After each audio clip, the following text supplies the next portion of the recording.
On entend souvent, les centres fermés, ça coûte super cher. Les expulsions, ça coûte super cher. Et que c'est vrai que d'un point de vue économique, régulariser une personne, en fait, coûterait évidemment moins cher à l'État. Déjà, il n'y aurait plus tous les systèmes carcéraux qu'on devrait payer, etc. Et en plus, elle produirait de la richesse, de la valeur, des impôts, etc.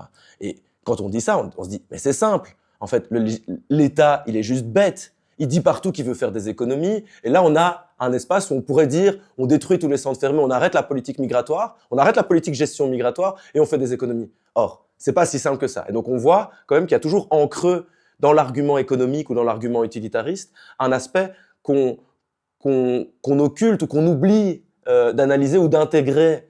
Et donc, on bute toujours, en fait, sur l'éléphant au milieu de la pièce, quoi, qui fait, en fait, c'est pas juste des mécanismes administratifs de régularisation, c'est régulariser des étrangers. Et les étrangers, dans l'imaginaire collectif national, c'est un problème. C'est des objets qu'il faut maintenir à l'extérieur du corps social.